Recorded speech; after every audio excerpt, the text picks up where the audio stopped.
Hello everyone, welcome you all in प्रयास 9th। तो आज हम लोग स्टार्ट कर रहे हैं ग्रेविटेशन का लेक्चर नंबर 1। ये हमारा थर्ड चैप्टर है क्लास 9 फिजिक्स का। 2 चैप्टर को हम लोग ख़त्म कर चुके हैं।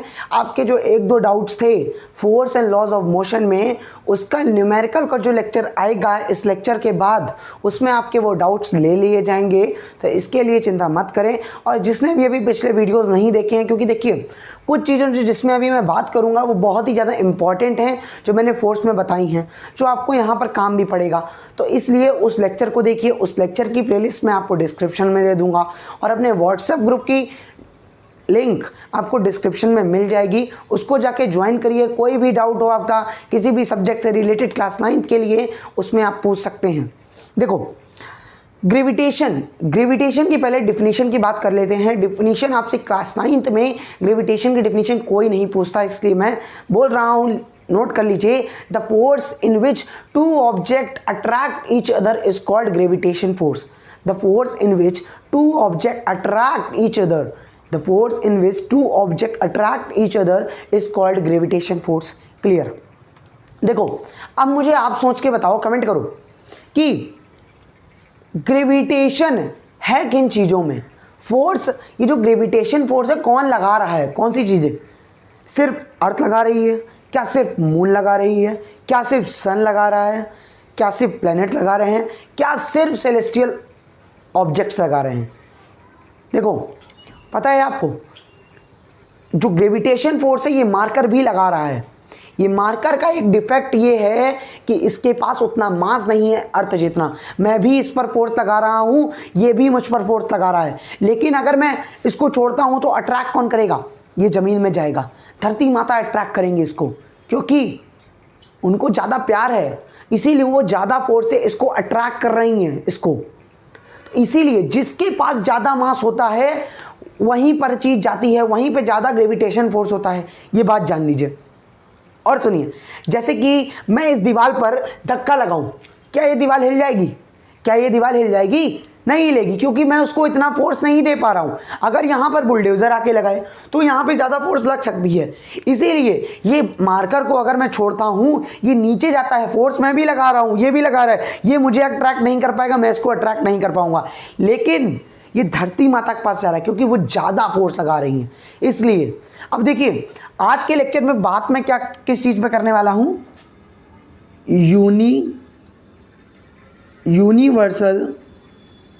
Universal law of gravitation. ये लॉ आपके लिए बहुत ही ज़्यादा इम्पॉर्टेंट है। देखिए, इस लॉ को हम लोग एक और नाम से जानते हैं,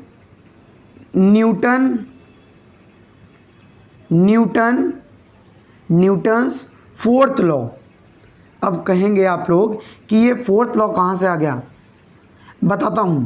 देखो, न्यूटन फोर्थ लॉ, 3 लॉ हम लोग फोर्स के पढ़ चुके। एक लॉ उन्होंने इसमें दिया था ग्रेविटेशन फोर्स के लिए। वो लॉज अलग थे, वो मोशन के थे, ये अलग हैं।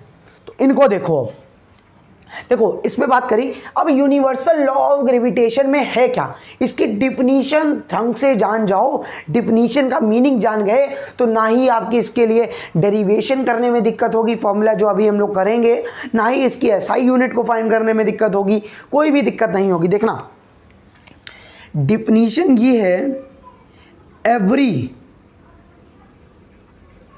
Object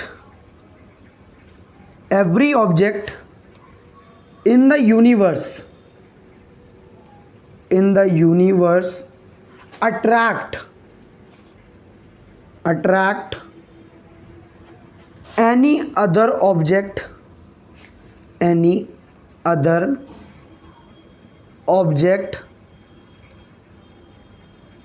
with some force,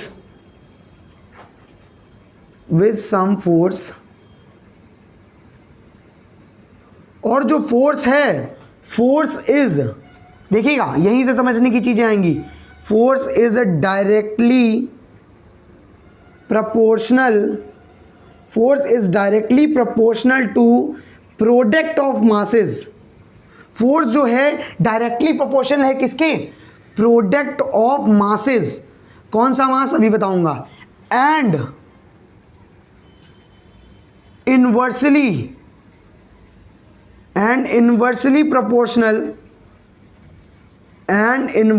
proportional to the square of distance between them. square of distance between them. Clear है डिफिनीशन? सबको दिख रही होगी। देखिए एक बार इसको नोट करिए अपनी कॉपी में अपने हाथों से, फिर मैं समझाऊं। देखिए क्या बोल रहा है, every object in the universe attract any other object, यहां पर विद होगा, with some force is directly proportional to the product of masses. ये कौन से प्रोडक्ट की बात कर रहा है? ये कौन से दो मासेस की बात कर रहा है? एक मास ये हो गया, क्लियर, एक मास एनी अदर ऑब्जेक्ट, एक मास ये हो गया। इन दोनों का मास कैसा है? Directly proportional. अगर मास बढ़ेगा तो फोर्स बढ़ेगी, अगर मास घटेगा तो फोर्स घटेगी। और देखो इनवर्सली किसके प्रोपोर्शनल है? जैसे कि दो ऑब्जेक्ट हैं कोई, इनके बीच में जो डिस्टेंस है यार, जो inversely proportional to the square of distance between them, यानी कि जो डिस्टेंस है उससे इनवर्सली प्रोपोर्शनल है स्क्वायर। जो आर स्क्वायर है फोर्स से इनवर्सली प्रोपोर्शनल है। इनवर्सली यानी कि ये बढ़ेगा तो फोर्स घटेगी, ये घटेगा तो फोर्स बढ़ेगी। ये सारी बातें फोर्स में बताई हैं बहुत अच्छे से, इन सब का एक एक करेक्ट मीनिंग बताया है। फिर से समझो, every object in the universe attract any another object with some force is directly proportional to the product of masses and inversely proportional to the square of distance between them. Clear? कोई नहीं। अब देखो फॉर्मूले में जब इसका formula derive करेंगे ना, क्लियर, बिल्कुल क्लियर, कोई दिक्कत नहीं होगी। देखो समझो, मान लो दो ऑब्जेक्ट मैंने बोले थे, दो ऑब्जेक्ट किसी ना किसी दूरी पर हैं, इसका मास m1, इसका मास m2। अब देखो ये जो फोर्स लगा रहा है, ये जो फोर्स लगाएगा इस पे, देखो न्यूटन थर्ड लॉ पढ़ा है, कर भला तो हो भला, अच्छा करोगे तभी अच्छा होगा। यानी कि every action having equal and opposite reaction, यानी कि ये इस पर कुछ फोर्स लगा रहा है, ये ऑब्जेक्ट m1, तो क्या ये फोर्स लगा रहा है, ब्लू वाली जो फोर्स है वो कौन लगा रहा है? वो लगा रहा है हमारा m1 ऑब्जेक्ट। अब जो m2 ऑब्जेक्ट है, m2 ऑब्जेक्ट, वो m2 ऑब्जेक्ट कौन सी फोर्स लगा रहा है? ये ब्लैक वाली मैंने ब्लैक कलर से कर दी, ठीक है, क्लियर, कोई दिक्कत नहीं होगी। अब देखो ये जो फोर्स हैं, ये क्या डिफरेंट फोर्स हैं? ये क्या डिफरेंट फोर्स हैं? नहीं है। बताऊं कैसे? क्योंकि थर्ड लॉ आपने पढ़ा है, every action having equal and opposite reaction. जब ये फोर्स देखो ये 50 न्यूटन की फोर्स लगा रहा है तो इक्वल फोर्स तो ये भी लगाएगा ना, अपोजिट डायरेक्शन में। ये इधर की तरफ लगा रहा है, अगर ये ऑब्जेक्ट इधर की तरफ लगा रहा है, ये ऑब्जेक्ट इधर की तरफ लगाएगा ना, कोई दिक्कत नहीं है। अब देखो जब F1 F2, ठीक है, अब हमारी डिफिनीशन में क्या बोला था उसने? फोर्स जो है डायरेक्टली प्रोपोर्शनल है किसके? प्रोडक्ट ऑफ मासेस के, प्रोडक्ट ऑफ मासेस के। एक बना लिया हम लोगों ने, कोई दिक्कत नहीं। अब देखो ये डिवाइड में नहीं है नीचे, इसके नीचे यहां से लगा देता हूं। अब देखो और क्या बोला था कि इनवर्सली प्रोपोर्शनल किससे? Square of distance between them. देखो कभी भी दो ऑब्जेक्ट की मास, देखो हम लोग जो डिस्टेंस लेते हैं यहां से भी ले सकते हैं, यहां से भी ले सकते हैं, यहां से, यहां से, यहां से, यहां से, यहां से, यहां से, यहां से, कहीं से भी ले सकते हो, लेकिन एक अप्रॉक्स वे में, इसलिए हम लोग जो लेते हैं वो हम लोग लेते हैं सेंटर से लेकर यहां तक की कुछ डिस्टेंस होगी। क्या होगी डिस्टेंस? r है, डिस्टेंस r। अब वहां पे क्या बोला था कि force is inversely proportional to किससे? r का स्क्वायर। अब देखो जब इन दोनों को एक साथ लिखोगे, इन दोनों को एक साथ यहां लिखता हूं, force is directly proportional to m1 m2 and inversely proportional to r2। देखो प्रोपोर्शनलिटी का साइन हटाना है, ये प्रोपोर्शनलिटी का साइन है। एक कोई कांस्टेंट तो यूज करना ही पड़ेगा जो कभी ना चेंज होता हो। वो कांस्टेंट क्या है बताता हूं आपको। देखो क्या यूज करोगे? F equal to capital G M1 M2 upon R2। अभी कैपिटल जी क्या है, देखो देखना, कैपिटल जी जो है हमारा, कैपिटल जी होता है universal gravitation, universal gravitation constant. इसको इसी नाम से जाना जाता है। कैपिटल टी की वैल्यू मैं आपको बताऊंगा अभी, वो वैल्यू कहीं नहीं चेंज होती, वो वैल्यू कहीं नहीं चेंज होती। वैल्यू होती है 6.67 इंटू 10⁻⁻11। इसकी यूनिट होती है newton metre square by KG square. अब देखो क्वेश्चन क्या आता है आपके एग्जाम में, क्वेश्चन आपको टीचर देता है डेराइव करो इस यूनिट को। कैसे करोगे देखो,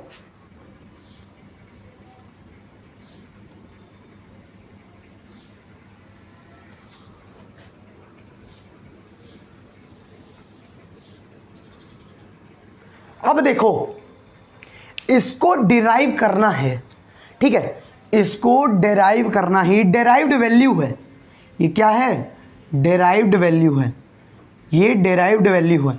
इसको कैसे डिराइव करा, अब देखो फॉर्मूला क्या बोला था मैंने, फॉर्मूले को याद करो, फॉर्मूले को दिमाग में रखो, 2-3 बार बोलो, F=G(m1 m2 अपॉन R2)। कोई दिक्कत नहीं। F की क्या होती है ऐसा यूनिट फोर्स की, न्यूटन। जी की नहीं पता, जी की निकालना है, जी की जैसे जी लिख दो। M1 की क्या होती है, मास की क्या होती है भाई बताओ, मास की केजी होती है, केजी, केजी केजी दो मास है ना, केजी स्क्वायर हो जाएगा कि नहीं, अपॉन आर की क्या होती है, मीटर, 2 मीटर है तो कैसे हो जाएगा, मीटर स्क्वायर। जब इसका इसके साथ मल्टीप्लाई कराओगी और ये जो केजी है नीचे आ जाएगा, तो भाई देखो तो newton metre square upon KG square equal to g. क्या ये वैल्यू आप सभी को समझ में आई होगी? बहुत अच्छे से समझाइए, बहुत इजी वे है। बुक में आप पढ़ने में जाओगे, एनसीईआरटी में नहीं समझ में आएगी, मैं जानता हूँ, एक्सपीरियंस है इतना कि आपको देखो इजी वे में बताया। ये डेराइव्ड वैल्यू है, ये कैसे निकली, उस फॉर्मूले से, कौन से फॉर्मूले से, F=G(m1 into m2 upon R2)। उसको लिख लो भैया, F की न्यूटन होती है, G ये आता है इसलिए थोड़ा जोड़ डाल रहा हूँ इसमें एग्जाम में आप सभी के। G की जगह G रख दो। M की वैल्यू क्या होती है, SI यूनिट मास की, किसमें नापते हो, KG, KG KG KG KG KG square upon R की क्या होती है, डिस्टेंस की क्या होती है, मीटर होती है ना, metre into metre, metre square. अब इसको क्रॉस मल्टीप्लाई करना आता है, इसका इसके साथ मल्टीप्लाई करो, इसको नीचे ले आओ तो newton metre square upon KG metre kilogram square आ जाता है। आप सभी को समझ में आ गया होगा। अब देखो मैंने आपको एग्जांपल क्या दिया था पहले, अब देखना कि ये मार्कर भी मुझ पर फोर्स लगा रहा है, ये मार्कर भी मुझ पर फोर्स लगा रहा है, पर ये अट्रैक्ट नहीं कर पा रहा ना, मैं इसको कर पा रहा हूँ।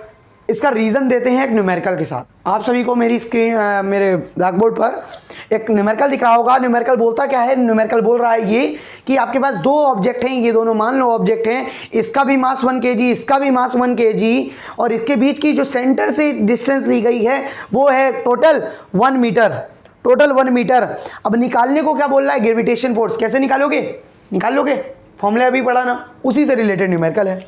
फॉर्मूले को पुट करो, G(m1 m2 upon R2), R square, R2 नहीं है ये, m1 m2, यहाँ पर फोर्स, ठीक है। अब गिवन देखो, गिवन लिख लेना क्वेश्चन में, सबसे इजी हो जाता है क्वेश्चन।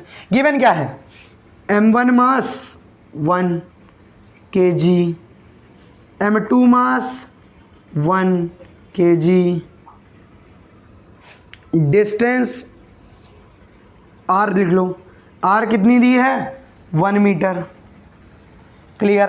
अब देखो तुम F की जगह F पुट कर दो, G की जगह उसकी वैल्यू पुट कर दो, 67 इंटू 10⁻⁻11, और इसका मास कितना है, 1 इंटू 1 11, 1 इंटू 1 अपॉन क्या कर दो, 1 का स्क्वायर कर दो, इससे ये कट गया।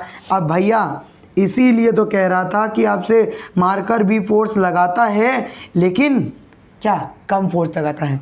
क्या ये आंसर मेरा कंप्लीट हो गया? क्या मेरा आंसर यहाँ पे कंप्लीट हो गया? नहीं। क्यों नहीं हुआ?